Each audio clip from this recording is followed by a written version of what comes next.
오늘 본문은 야곱과 에서가 화해한 직후의 내용입니다. 에서는 셀로 함께 가자고 제안을 하지만 야곱은 가족과 가축의 사정을 이유로 천천히 가겠다고 답합니다.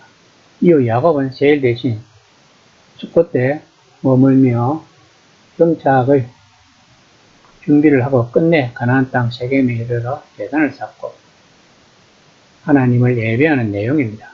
무려 20년 만에 돌아온 야곱에게 가나안은 참으로 낯선 곳이었을 것입니다. 그곳에 거주하는 가나안 족속은 야곱에게 분명 심각한 위협이 되었을 것입니다.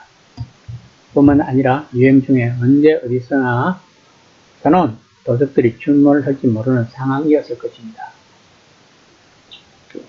이럴 때 에스와 400명의 군사들이 동행한다는 것은 야곱에게 큰 힘이 되었을 것입니다. 그런데 왜 야곱은 형 에서의 제안을 거절한 것일까요?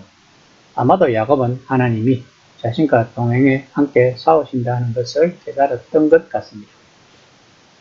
즉 자신의 이름이 바로 이스라엘이기 때문에 그 이름에 어울리게 행동하고 있다고 성경은 말하고자 하는 것입니다. 12에서 15절은 에서의 동행 제의를 야곱이 거절하는 내용입니다. 12절에서 에서는 야곱에게 자신이 거느린 400여 명의 군사로 하여금 야곱과 그의 일행들의 압력을 비롯한 좌우를 호위하며 가겠다고 정중히 제안을 합니다.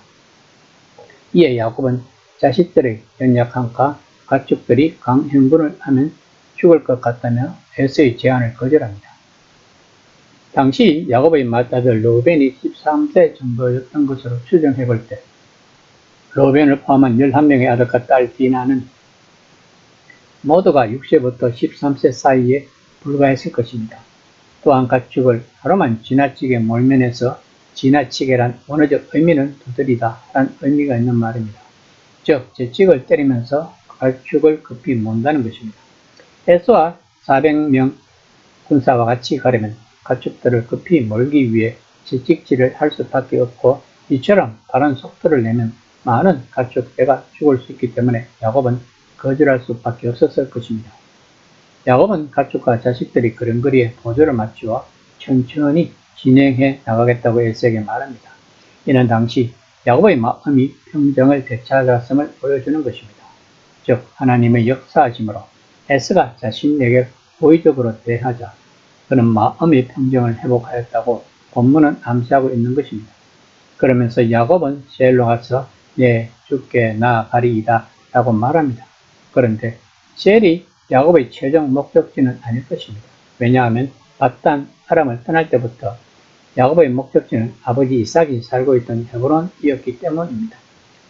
야곱이 에서에게 셀로 가겠다고 한 말이 에서를 속이거나 따돌리려고 한 말은 아닙니다. 일단 헤브론에 정착한 다음 후에 기회를 봐서 셀을 방문하겠다는 뜻으로 에서케에 오를 것입니다. 그러나 이후 야곱이 에서를 방문하기 위해 셀로 갔다는 기록은 나와 있지 않으며 훗날 이삭이 죽었을 때 장례식을 치르기 위해 두 형제가 다시 만난 기록만 있을 뿐입니다. 한편 셀은 털이 많은 거칠은 혹은 숫념소란 뜻으로 에서와 그 자손들이 거주했던 지역의 명칭입니다. 이곳은 키 작은 감목만이 자라는 거친 땅이었으므로 셀이라 불렀으나 후에 에서의 후손들이 정착하였으므로 그 이름에 따라 에돔으로 불렸다고 합니다. 셀은 감목이 무성한 산악지대로서 사냥하기에 아주 적합한 곳이었으며 사냥을 자신의 음부로 삼았던 에서가 이곳에 정착한 이유도 바로 이 때문일 것입니다.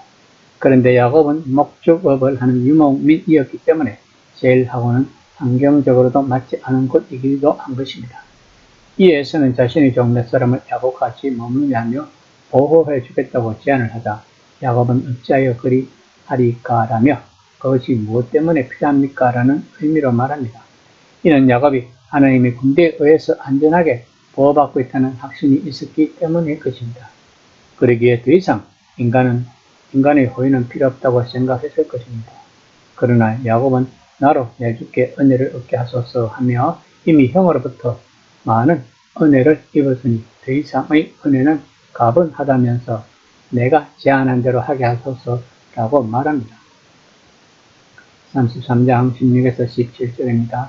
이날에 에서는 셀로 들어가고 야곱은 숫곳에 이르러 자기를 위하여 집을 짓고 그의 가축을 위하여 윗간을 지었으므로 그 땅 이름은 숫곳이라 부르더라. 오늘 성경에는 에서가 그의 길로라는 뜻의 베다르코가 삽입되어 있다고 합니다. 이러한 표현은 에서가 하나님께서 원하시는 길을 따라 약속에 따라 가나안에 가지 않고 자신의 뜻대로 길을 감으로써 구속사의 현장에서 사라지는 슬픈 뒷모습을 느끼게 합니다.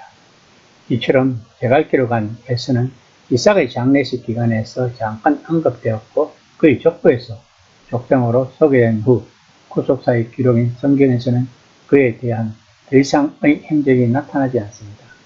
이에 대해 요한계시록 20장 15절에서는 하나님의 구원의 길에서 떠난 자들 꼭 구원할 자의 명단을 기록한 하나님의 생명책에서 그 이름이 발견되지 않는다고 말합니다. 그리고 야곱은 숫곳에 이르러 그곳에 정착하게 됩니다. 본문은 숫곳이라 지명의 유래를 밝혀줍니다. 즉 야곱이 바단 아람에서 고향 가나안으로 돌아가는 도중 이곳에서 가축들을 위해 뿌리를 만들어준 데서 이 지명이 생겨났다는 것입니다. 한편 숫곳은 약복 강북방 약 16km 정도 떨어진 요단 동편 계곡에 위치한 지역으로 오늘날 델 데이르 발라와 동일한 곳이라고 합니다. 야곱이 숫곳에서 오래 정착했음을 알 수 있습니다. 왜냐하면 어린 딸이었던 디나가 세겜에 이르렀을 때는 성숙한 처녀가 되었다는 사실에서 알 수 있기 때문입니다.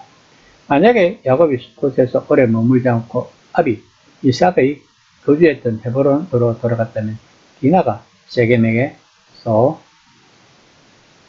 봉변을 당하지 않았으며 그로 인해 세겜족들이 사륙을 당하지 않았을 것입니다. 18에서 20절까지는 야곱이 세겜에 정착하는 내용입니다. 18절에서 야곱이 바단 아람에서부터를 직역하는 그가 바단 아람으로부터 왔을 때입니다. 이것이 바단 아람으로부터 가나안까지 무사히 기항했다는 것은 하나님과 야곱 사이에 맺은 베델 언약이 이제 완전히 성취되었음을 보여주는 것입니다. 세겜이란 이름이 하물의 아들 세겜에서 유래했다고 볼 수도 있습니다. 그러나 세겜이 어깨, 비탈, 등성이란 뜻이 있는 것으로 봐 에발산과 그리심 산 사이에 위치한 지리적 특성에서 유래했을 것이라고 보는 것이 더 타당할 것입니다.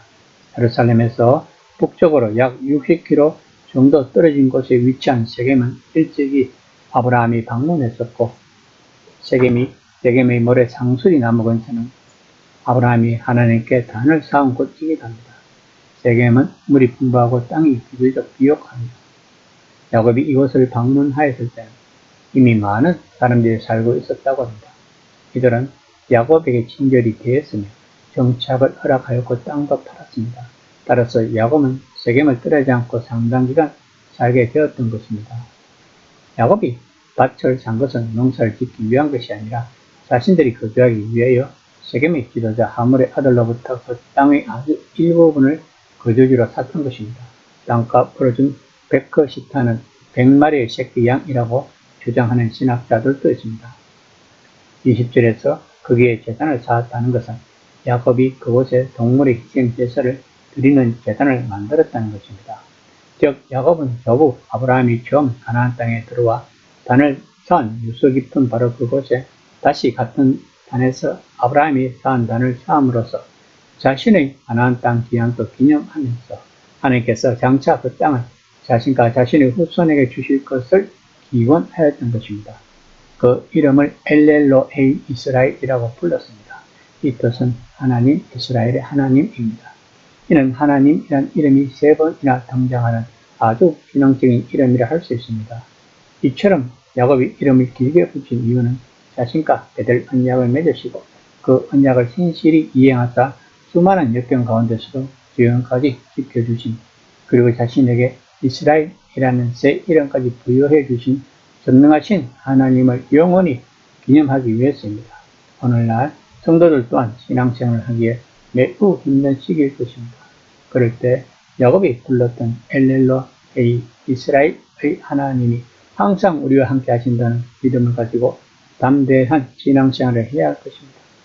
이 시간 나는 과연 하나님이 나와 함께 싸우신다는 믿음을 가지고 있는지 한번 생각해 보는 시간이 되었으면 합니다.